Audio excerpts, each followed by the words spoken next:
Imagine a library so vast it held the secrets of the gods. A place where stone corridors echoed with forgotten languages, where the scent of ancient papyrus and sacred ink lingered like incense, and where the very architecture was designed not merely for knowledge, but for revelation. In these lost sanctuaries, texts weren't just records, they were living transmissions. Scrolls inscribed with alchemical formulas, sacred geometry, cosmic maps, and spiritual instructions filled shelves that have long since crumbled to dust. These libraries were not bound by time, they were portals, gateways into other realms of consciousness. And one by one, they vanished. Some were burned by invaders, others buried beneath shifting sands, and many simply disappeared, erased by history's relentless tide. Along with them, the encoded wisdom of entire civilizations was lost, wisdom that may have held the key to unlocking humanity's highest potential. But what if these losses were not accidents of war or neglect, but acts of deliberate concealment?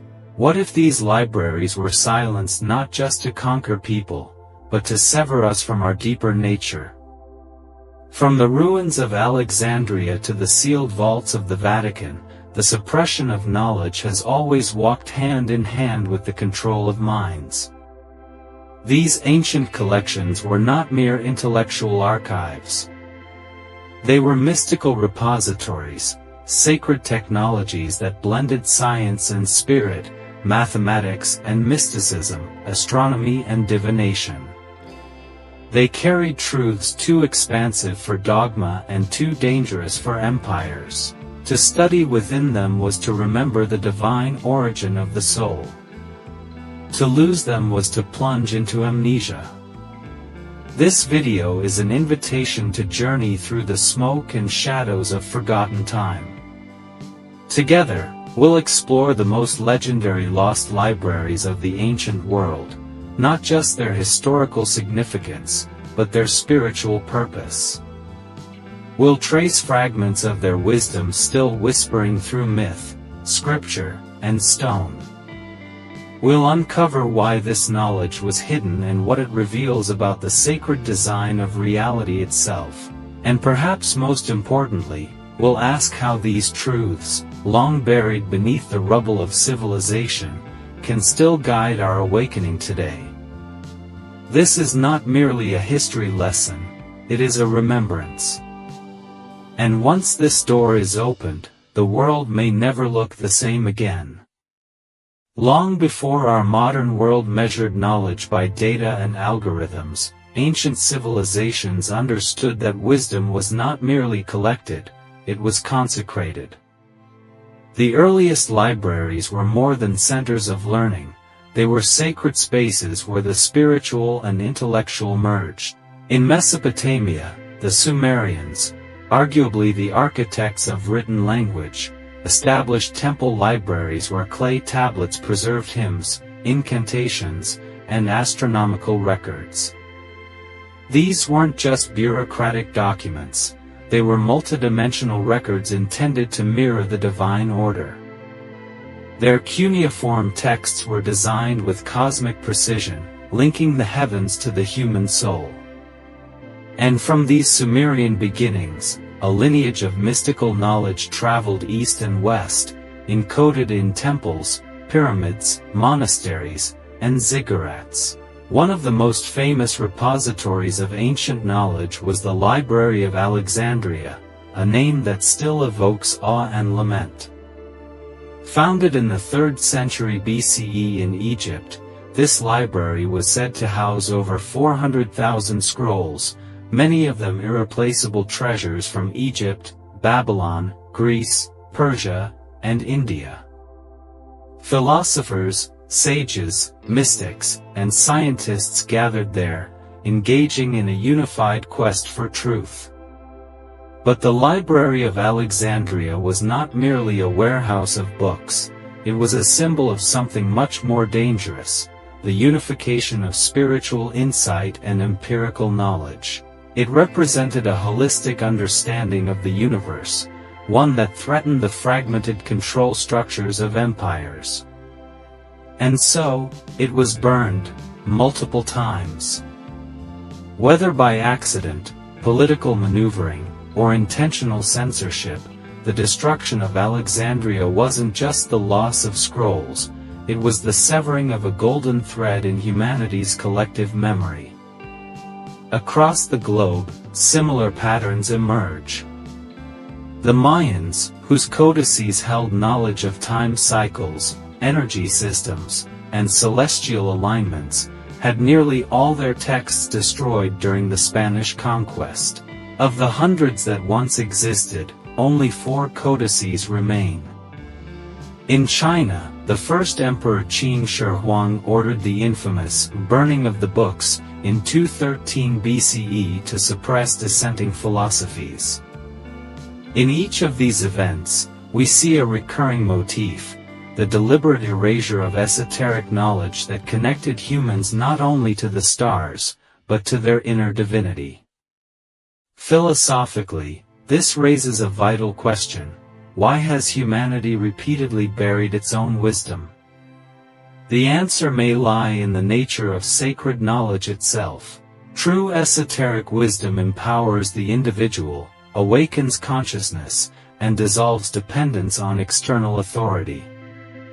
It teaches that divinity resides within, and that the universe is a mirror of the self. Such teachings are incompatible with systems built on control, fear, and separation. Throughout history, those in power have instinctively understood that to maintain dominance, one must restrict access to knowledge that liberates.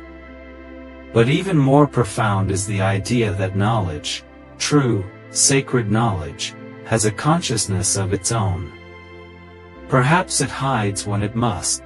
Perhaps it waits, encoded in symbols and myths, scattered like seeds in dreams and ruins, until humanity is ready to remember. The Egyptian god Thoth, the divine scribe, was said to have hidden the book of knowledge, sealing it with enchantments so only the worthy could find it. Similarly, the Gnostic texts, long buried in the sands of Nag Hammadi, were discovered only in the 20th century, as if summoned by a collective hunger for truth. Thus, the story of lost libraries is not merely a historical tragedy, it is a spiritual metaphor. It represents our own inner forgetting, the exile of the sacred from daily life. And yet, what is hidden is never truly lost. It waits in silence, in stone, in stars, in us. These ancient sanctuaries, these temples of light and language, continue to speak, not through textbooks or timelines, but through symbols, synchronicities, and sudden awakenings. As we rediscover them, we do not just recover lost facts, we recover lost parts of ourselves. To understand the deeper mystery of the lost libraries, we must shift our perception of what a library truly is. In our modern paradigm, libraries are repositories of information, cataloged, organized, and intellectually neutral. But to the ancients, libraries were living temples of consciousness. They were designed not merely to preserve knowledge but to initiate the seeker into higher dimensions of awareness.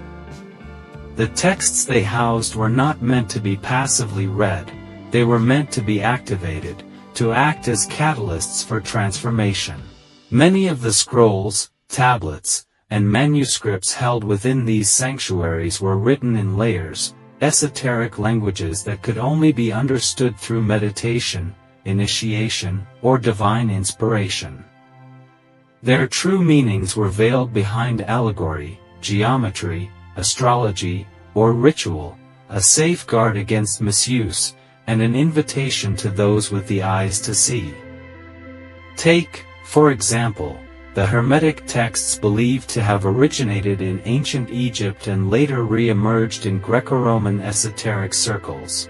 These writings, attributed to the legendary figure Hermes Trismegistus, were not simply philosophical musings. They were encoded transmissions that pointed toward the unity of all things, as above, so below, as within, so without. Such axioms were not metaphorical, they were keys. Keys that revealed the correspondence between the macrocosm of the stars and the microcosm of the human soul. In these ancient teachings, the act of reading was not just intellectual, it was spiritual alchemy. To truly grasp the meaning of the text was to undergo a transformation of the self. This sacred approach to knowledge also reveals why the concept of the lost library is not limited to a physical structure, it is archetypal. Every civilization that reached a certain spiritual maturity seemed compelled to create one. The ancient city of Nineveh, capital of the Assyrian Empire, housed the Library of Ashurbanipal, where over 30,000 clay tablets documented everything from omens and medicine to hymns and cosmic cosmology. The ancient Indian libraries of Nalanda and Takshashila preserved Vedic and Buddhist wisdom across centuries, nurturing minds that saw the body, mind, and universe as one vast interconnected field of energy. Even in West Africa, the fabled city of Timbuktu housed thousands of manuscripts that detailed astronomy, metaphysics, and ethical philosophy, refuting the false narrative that Africa contributed little to the spiritual sciences of the ancient world. But with each sacred library, there also came a pattern of destruction. Why? Because these temples of knowledge acted as lighthouses for consciousness. And in times of spiritual decline or political upheaval, light becomes dangerous. The fire that consumed the Library of Alexandria, the flood that drowned the Library of Pergamum, the inquisitions that burned Mayan codices, all reflect a deeper metaphysical truth. When a civilization forgets its sacred center, it begins to fear the mirror that knowledge provides. And so, it seeks to shatter the mirror, to silence the voice that reminds it of what it once was. Yet even in destruction, the knowledge finds a way to survive. Sometimes it is hidden in oral traditions passed down through generations.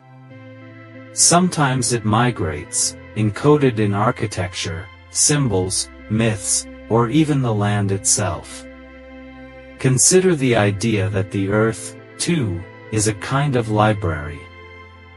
Ancient cultures like the Aboriginal Australians and the Navajo believed that sacred knowledge was inscribed in the very landscape, in the songs of rivers, the pattern of stars, the movements of animals.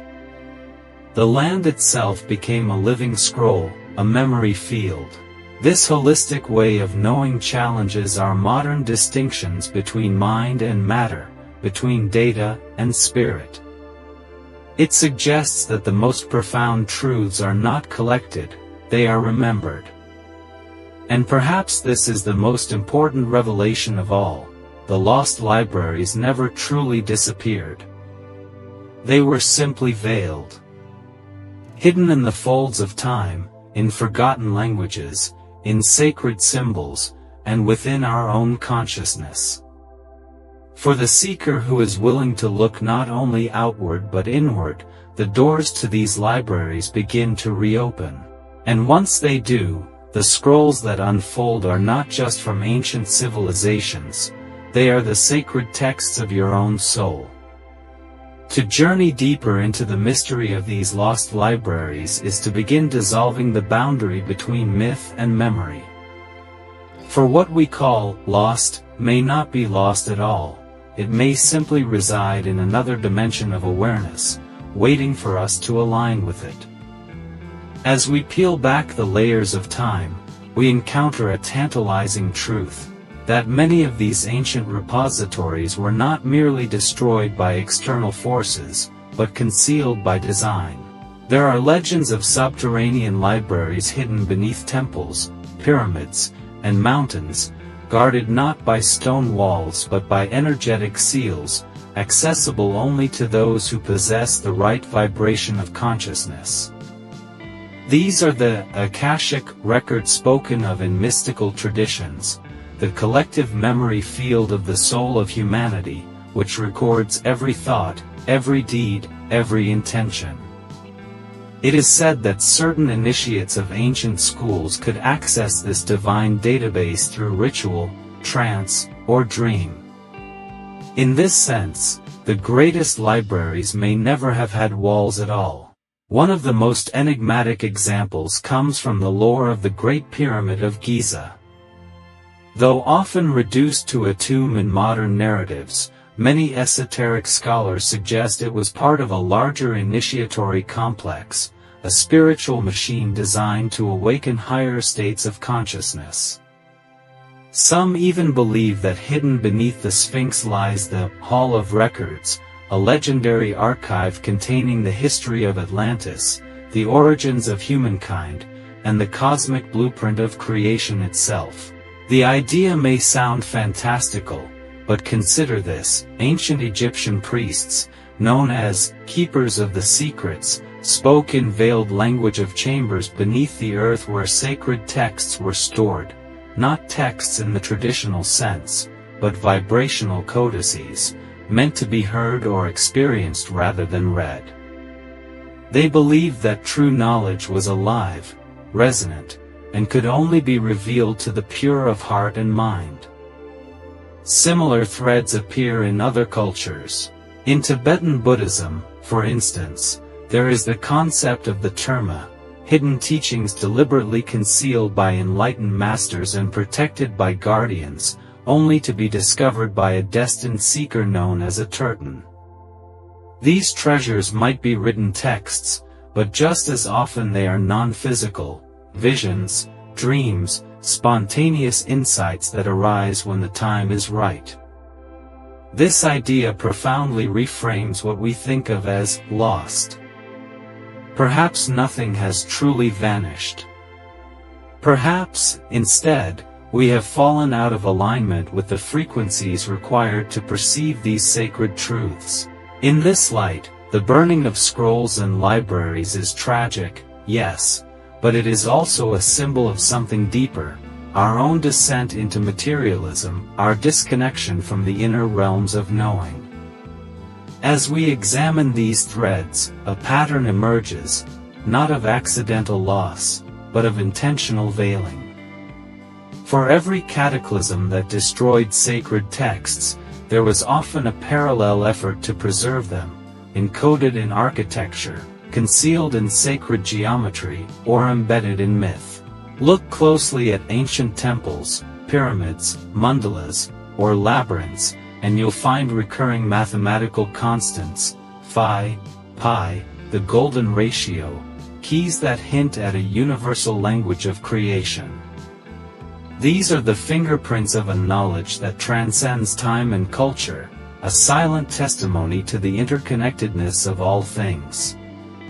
In these patterns, the sacred and the scientific merge. They speak to a civilization that understood how to build in harmony with cosmic principles, knowledge that modern science is only now beginning to rediscover. Yet this raises a provocative question: if so many clues have survived, hidden in plain sight, why do we fail to see them? The answer lies not in the absence of knowledge, but in the atrophy of perception. The ancient seers, sages, and scribes were trained not only in reading texts but in decoding symbols, interpreting dreams, and listening to silence. They knew that knowledge was not static: it moved, it breathed, and it revealed itself in rhythm with nature, spirit, and intuition. In contrast, modern culture has elevated analysis over intuition, information over wisdom. We have become collectors of facts, rather than initiates of truth. To reawaken the legacy of the lost libraries is not just to recover history, it is to rekindle an ancient mode of consciousness. One that sees the sacred in all things, one that listens to the whispers of stone, the geometry of stars, and the poetry of symbols. One that understands that to truly know is to become. This is the path the ancients walked, not just scholars, but mystics. Not just thinkers, but visionaries. And their scrolls, whether buried in the desert or encoded in our very DNA, are calling to us now, not to simply remember them, but to embody what they knew. It is one thing to marvel at the grandeur of ancient knowledge, but it is another to live it. The forgotten libraries of the ancient world were not just intellectual sanctuaries, they were repositories of transformation. Their purpose was not to entertain curiosity but to elevate consciousness. Today, we may not hold their scrolls in our hands, but we can still access the essence of their wisdom, through our daily lives, our inner disciplines, and our conscious choices. In fact, the most profound tribute we can offer to the lost libraries is not to rebuild them in stone, but to become living libraries ourselves, vessels of sacred memory and transmitters of higher awareness. To begin this path, one must first cultivate the ancient art of inner stillness. Nearly all esoteric traditions taught that true knowledge could not be found in noise, it emerges only in silence. Set aside time each day to enter into sacred stillness. Whether through meditation, breathwork, or contemplative prayer, create a sanctuary within your own being. Visualize yourself stepping into one of these ancient libraries, not as a tourist, but as a seeker. Imagine shelves of golden scrolls written in light, awaiting your presence. Ask a question from the depth of your soul and wait, not with expectation, but with openness. This simple exercise begins to align your inner world with the vibration of forgotten truths. Next, embrace the language of symbols. The ancients rarely spoke plainly, they encoded knowledge in symbols, myths, and metaphors. Begin to observe your dreams, synchronicities, and the symbols that repeat in your life. What animals appear to you? What numbers recur? What ancient patterns are you drawn to? These are not coincidences, they are the language of the unconscious, the script of the soul. Start a symbol journal. Meditate on the meaning of one symbol each week. Let it reveal its essence to you over time. This is how the ancient scribes worked, not through instant understanding, but through devotional inquiry. Ritual, too, plays a vital role. The ancient libraries were often connected to temples, and every act of learning was preceded by ritual purification, invocation, or offering. Consider integrating simple rituals into your own quest for wisdom. Light a candle before reading spiritual texts. Burn sacred herbs such as frankincense, myrrh, or sage to clear the space. Speak an intention aloud before meditation, honoring the knowledge you seek as sacred, not casual. These practices are not superstitions, they are energetic alignments. They attune your body and mind to receive insight from deeper layers of reality. Another powerful tool is sacred study, the act of approaching a text not for information, but for transformation.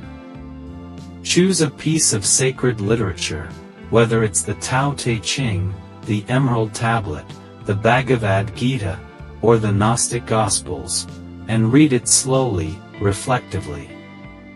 Read the same passage multiple times, allowing its meaning to evolve.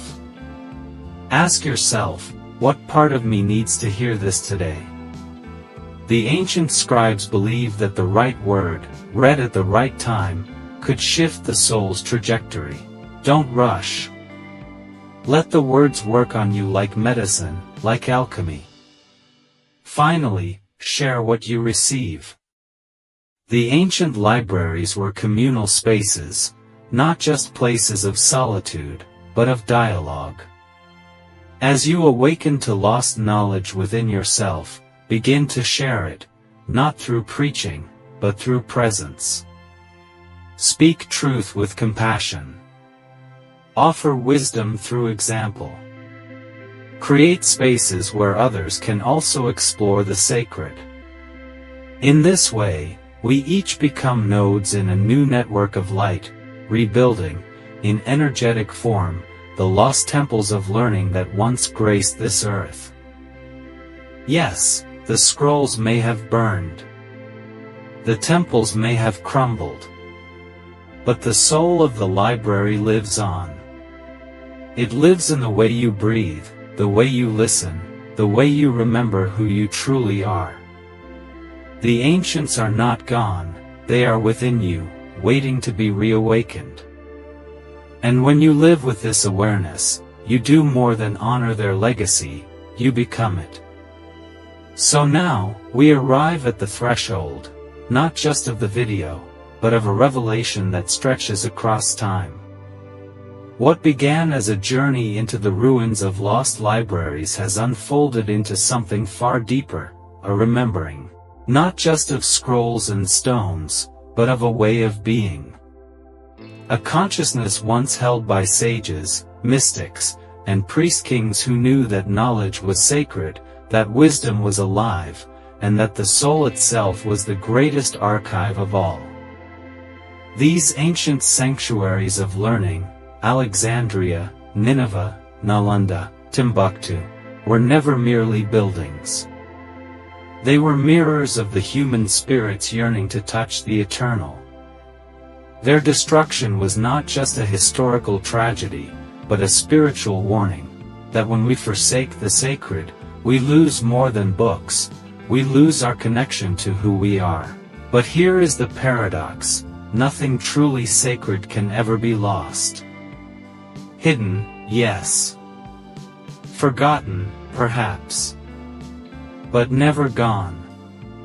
The libraries are not waiting to be excavated beneath layers of ash and sand. They are waiting to be awakened, within our minds, our dreams, and our actions. Every time you choose wonder over cynicism, every time you honor the mystery instead of rushing to explain it, every time you listen deeply, to nature, to intuition, to spirit, you turn the page of a hidden scroll. You become part of the eternal chain of seekers who preserve the flame, even in the darkest times. The ancient ones did not leave us empty-handed.